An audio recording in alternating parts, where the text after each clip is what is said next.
Okay, really quick. I used to be a big fan of Philip DeFranco. All right. Before I was really. There was a time in between when I had been pulled out of the alt right rabbit hole and the time when I started to get into leftism.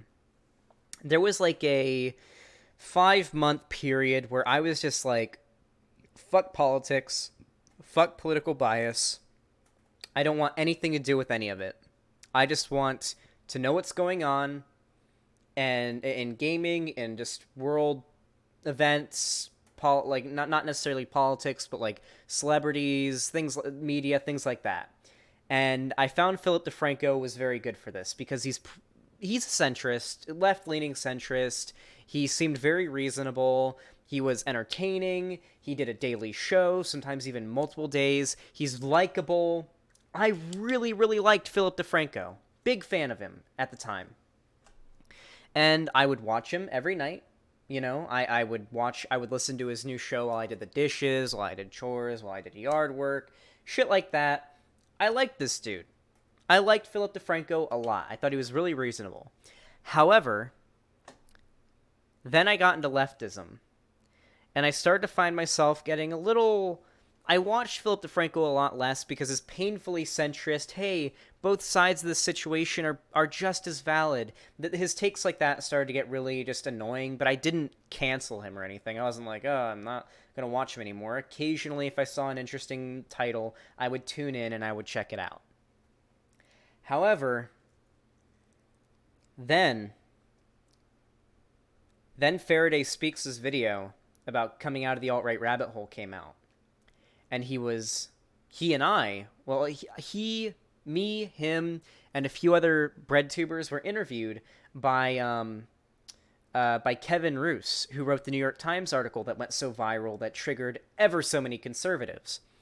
And Phil was in this New York Times article very briefly. Now, I've talked about this before on stream, but if you go to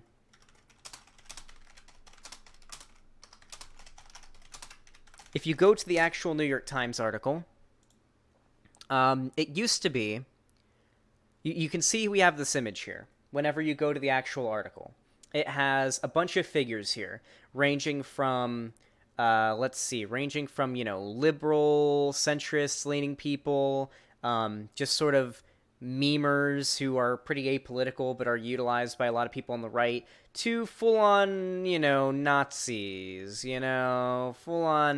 full-on Nazis. So that's what you see when you first come into the article, and then what would happen originally, what would happen is you would scroll down. We even have Cult of Dusty here, he did some anti-SJW shit stuff, but he's like a lefty now. But what would happen is as you scroll down, randomly the images would disappear. It was in no specific order. You would just scroll down, and they would disappear, and it would give the quotes from Faraday, and then the title, The Making of a YouTube Radical, Kevin Roose. However, when he first made this article, there was a glitch that made it so all these other ones disappeared, but Philip DeFranco's image stayed up, like, up until here. Philip DeFranco's image was the last one to disappear. And Philip DeFranco went on a fucking tirade about this. Like, he baby raged about it hard. As a matter of fact, we can look at the original Twitter. He went on like a rant. I don't know if this is going to show the whole thing. This was the tweet. Here, we can actually see the whole thing. Let's see. Oof! That's a big oof! Ooh!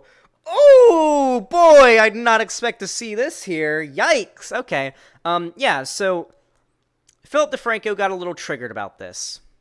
Now, I think the tweets are deleted now, but if you want to see like his full like rant that he did that was like 4 tweets long, that was like ridiculously baby ragey, he he got extremely mad about this. He got extremely mad about the fact that his image was the last one to disappear and what was clearly a glitch.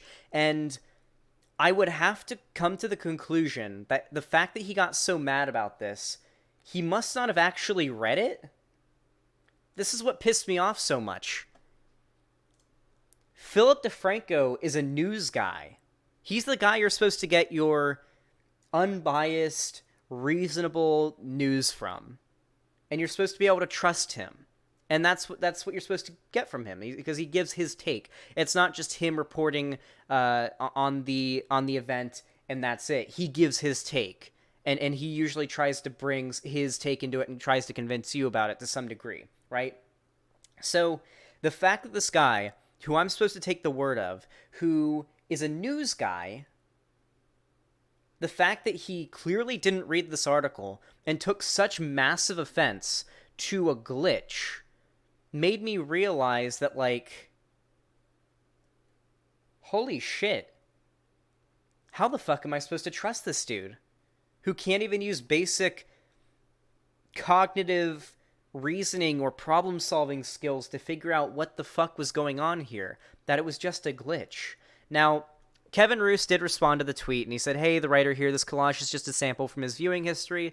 Some are far right, some are not, some are apolitical, and that's all it was. That's what it was. And then Philip DeFranco responded with, like, a really douchey tweet saying, well, you should really talk to your graphics design department here. This is unacceptable. Like, he baby raged about it hard. And then, like, going from there, Philip DeFranco is also just kind of a centrist and whatnot. And it becomes really clear that he's just another, not as much so as some, but clearly he's just another tool for the right, regardless of whether he wants to be or not. You know, I mean, look at the top. This is the top response.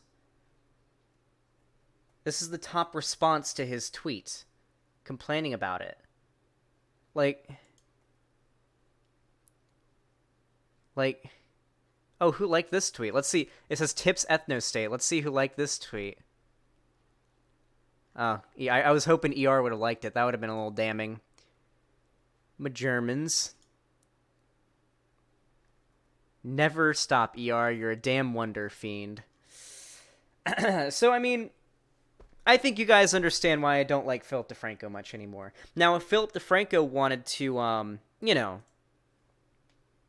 actually talk about things like this, like Phil DeFranco will never actually acknowledge the existence of the alt-right and its prevalence on YouTube. He'll never actually acknowledge that the alt-right rabbit hole exists because it's, like, in his worst interest. He is a left-leaning, yet still reactionary to some degree, kind of centrist gamer bro type dude with somewhat progressive politics, but he definitely doesn't have the ability to see politics quite as nuanced as you have to in order to be able to acknowledge this problem. That's something I've noticed quite a bit. But yeah, I think I've dragged this rant on for too long, but yeah, that's my rant about Philip DeFranco.